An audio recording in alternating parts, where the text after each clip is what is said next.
पिछली वीडियोस में देखा कि इमाम ज़मान इस्लाम ने किस तरीके से लोगों की मदद की, कैसे उनकी मदद को आए, कैसे चाहे वो पैसे के तौर पे हो, चाहे वो क्योर के तौर पे हो, चाहे वो शिफा के तौर पे हो, हर तरीके से कैसे अपने चाहने वालों की मदद की। आज की वीडियो हम लोग देखने जा रहे हैं कि कैसे एक बीमार शख्स की मदद की, उसके घर पे विजिट करके, उसके घर पे आके। आप ही वीडियो देखते रहिए, आज हम लोग इसी बात करेंगे।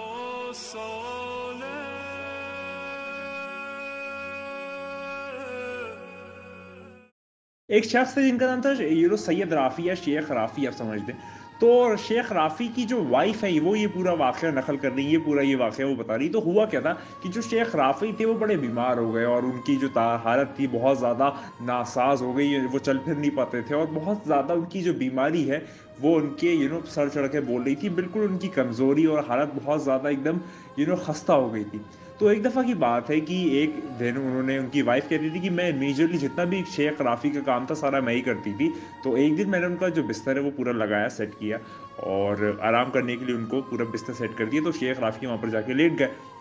उसके बाद उन्होंने वो वहीं पर मौजूद थी उनके कमरे में, तो उन्होंने देखा कि कोर्टयार्ड यानी कि जो आँगन होता है, जिसे हम लोग आँगन कहते हैं या वरांडा कह लें या कोर्टयार्ड कह लें, जो भी आप समझें बेहतर।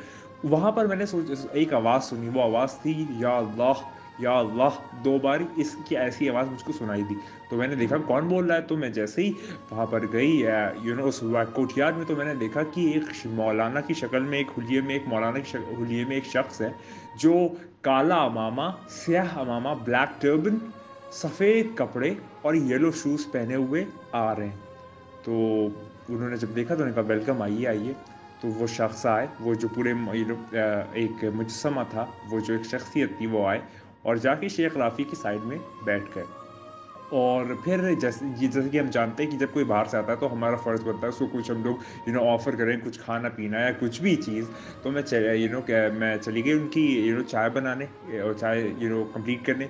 और तभी मैंने देखा कि वो दोनों, शेख राफ़ी और ये जो शख्सियत आए थे, ये दोनों कुछ बातें करने लगे। लेकिन मैंने बहुत ज़्यादा कोशिश की सुनने की कि ये क्या बात कर रहे हैं, लेकिन वो आवाज़ मेरे समझ में नहीं आ रही थी, वो क्या बात हो रही थी। लेकिन मैं इतना समझ पा रही कि दोनों लोग फ़सी अरबी ज़बान में बात कर रहे थे, दोनों अरबिक में बात कर रहे थे। फिर जब मैंने चाय बना ली तो मैं उनके पास गई और मैंने उनको ये चाय का जो कप था वो उनको ऑफ़र किया। तो उन्होंने कहा नहीं शुक्रिया, मैं चाय नहीं पीता। उन्होंने कहा कि मैं चाय नहीं पीता हूँ और फिर उन्होंने वहीं पर वो चाय रख दी। उसके बाद वो जो लेडी है, जो शेख राफ़ी की वाइफ़ है, शेख राफ़ी की वाइफ़ फ़रमाती हैं कि उनसे क्या कहती हैं कि आप प्लीज़ शेख राफ़ी के लिए कोई दुआ पढ़ के फूँक दीजिए, कोई दुआ दम कर दीजिए, क्योंकि इनकी तबीयत जो है बहुत नासाज़ है, बहुत तबीयत ख़राब हो गई है, कोई दवा इनके काम नहीं है और ये पूरी तरीके से कमज़ोर हो चुके हैं। तो वो जो शख्सियत थे, वो जो कप था चाय का, वो उठाते हैं। उठाने के बाद उसपे कुछ पढ़ते हैं, कुछ फूँकते हैं। इस तरीके से फूँकने के बाद उसमें दम करने के बाद वो कप वापस रख देते हैं और फिर कुछ देर बाद वो खड़े होते हैं और कमरे से जाने के लिए आगे बढ़ते हैं। तो जैसे ही वो कमरे से जाने लगते हैं, फिर वो एक दफ़ा जब कमरे के आखिरी दरवाज़े पे पहुँच जाते हैं, तो एक दफ़ा वो मुड़ के शेख राफ़ी को देखते हैं। और जो इनकी वाइफ़ थी, जैसे कि हम देखते हैं कि मेहमान को छोड़ने आना हमारा फ़र्ज़ होता है, तो वो भी पीछे-पीछे साथ-साथ उनके चल रही थी।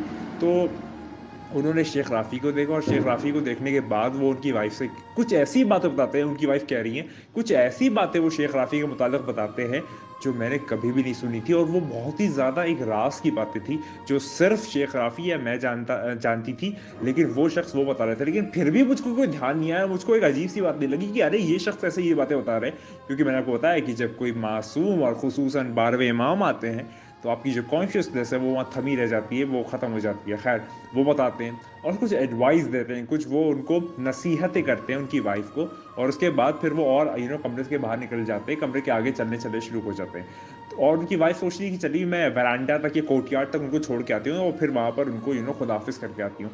लेकिन वो यही सोच ही नहीं होती कि मैं इनको बाहर छोड़ के आऊँ, लेकिन वो देखती हैं कि जैसे ही वो कमरे से बाहर निकलते हैं, देखते ही देखते एक बार ये वो गायब हो जाते हैं। वो कहीं नज़र नहीं आते। वो दूर-दूर तक उनका कहीं भी मुजस्समा नज़र नहीं आ रहा होता, उनकी आँखों से वो ओझल हो जाते हैं। फिर उनकी वाइफ़ वो थोड़ी-सी एकदम एक तरीके से उनको झटका लगता है और होश में आती है और वो दौड़ते हुए बाहर जाती हैं, इधर-उधर देखती हैं, हर जगह तलाशती हैं, कहीं पर भी वो शख्सियत, वो पर्सनैलिटी, वो पूरा मुजस्समा नज़र नहीं आता। फिर उनके पड़ोस में एक लेडी खड़ी रहती है, वो लेडी से पूछती है कि क्या तुमने ऐसे कोई शख्स देखा जो इस तरीके का था, इस तरीके के कपड़े पहना था, ऐसा-ऐसा था? तो उसने कहा, नहीं, नहीं, यहाँ पर तो कोई आया नहीं, मैं काफ़ी देर से यहाँ पर मौजूद हूँ, मैंने तो किसी को नहीं देखा। हो सकता है तुमने कोई ख्वाब देखा हो, तुमने कोई ड्रीम देखी हो, यहाँ पर ऐसा कुछ भी नहीं हुआ है। फिर उनकी वाइफ़ को जब ये सारी चीजें हो गई तब उनको होश में आया, तब उनको अकल में कॉन्शियसनेस वापस आई, तब उनका जो इम्पैक्ट है पर्सनालिटी का वो अकल में वापस आया कि अरे ये कौन था जो आया, वो बातें बताई जो शेख राफी के मुतालिक जो कोई नहीं जानता था, और उनका वो चाय पे दम करना और ये सारी चीज़ें कौन था। और फिर हो ना हो फाइनली इन्होंने वो जो एज एन पोलिटिकल डिसीजन पे आई कि ये हो ना हो, मेरे ज़माने का इमाम मेरा आखिर मौला इमाम मेहदी आखिर इस्लाम थे। और उस फिर चाय से वो जो शेख राफ़ी थे उनकी तबीयत जो थी वो पूरी क्योर हो गई और वो पूरे सेहतयाब हो गए, पर उनकी जो हेल्थ थी वो बहुत ज़्यादा ठीक हो गई। और ये पूरा वाक़या था कि किस तरीके से एक इमाम ज़मान इस्लाम ने एक बीमार मरीज़ की मदद की, उसकी तीमारदारी को आए, उसके पास बैठे और उसके पास इस तरीके से गुफ्तगू की और ये सारी चीज़ें पेश आई और कैसे उसको शिफा बख्शी। देखिए इमाम हमसे इतनी मोहब्बत करता है कि हमारी गम, हमारी परेशानी, हमारी तकलीफ उसे देख ली जाती है, लेकिन क्या गोया हम उसको इतना याद करते हैं, हम उसको पुकारते हैं, हम उसको चाहते हैं, हम चाहते हैं कि वो जल्द से जल्द ज़हूर फरमाए। क्या उसकी कभी सलामती की दुआ करते हैं? क्या दुआ करते हैं कि वो कहाँ होगा, किस जगह होगा, जहाँ भी होगा सुकून से सलामती से होगा। वो इस ज़माने में कितना अकेला होगा। सारे उसके मोहब्बत करने वाले क्या सही में उसके मोहब्बत करने वाले हैं या फ़कत नाम के? ये बहुत सारे सवालात, बहुत सारी चीज़ें हैं जो सवाल उठाती है, लेकिन हम यही दुआ कर सकते हैं कि सारे मोमिन मोमिनात, सारे लोग, मैं और आप और मैं, ज़्यादा से ज़्यादा इमाम को याद करें, उनकी दुआए फ़र्ज की दुआ करें कि इमाम जल्द से जल्द ज़रूर फरमाए। और अपना किरदार, इताअत इमाम बहुत ज़रूरी है। इताअत अगर आप करेंगे तो इमाम फरमाता है कि मैं खुद तुम तक आऊँगा, तुमको कहीं ढूंढने की ज़रूरत नहीं है मुझे। लेकिन क्या आप और मैं इताअत इमाम करते हैं? क्या हम वो चीज़ें करते हैं जो सही में इमाम ने फरमाया है, जो इस्लाम का असल बुनियादी रूल्स एंड रेगुलेशंस हैं, क्या वो सारी हम फॉलो करते हैं या नहीं करते? आप बेहतर जानते हैं अपने बारे और मैं बेहतर जानता हूँ अपने बारे में। हमको देखना चाहिए कि क्या ये चीज़ हम कर पा रहे हैं या नहीं कर पा रहे। मैं उम्मीद करता हूँ कोई वीडियो पसंद आएगा, वीडियो पसंद आए प्लीज़ चैनल को लाइक शेयर विशेष करिए, कमेंट ज़रूर करिएगा और बताइए क्या वाक़ई है। इस टाइप की और वीडियोज़ मैंने पहले भी बताई है और फिर एक बना रहा हूँ। मैं उम्मीद करता हूँ आपको ये वीडियो पसंद आ रही होंगी और आप भी कमेंट में ज़रूर जारी करिए कि आपको किस तरीक़ेकार की वीडियो चाहिए, किस मुताल्लिक़ वीडियो चाहिए, किस कंडीशंस, किस सब्जेक्ट, किस रिगार्ड में वीडियो चाहिए। इंशाल्लाह मैं उस पर वीडियो ज़रूर बनाऊँगा।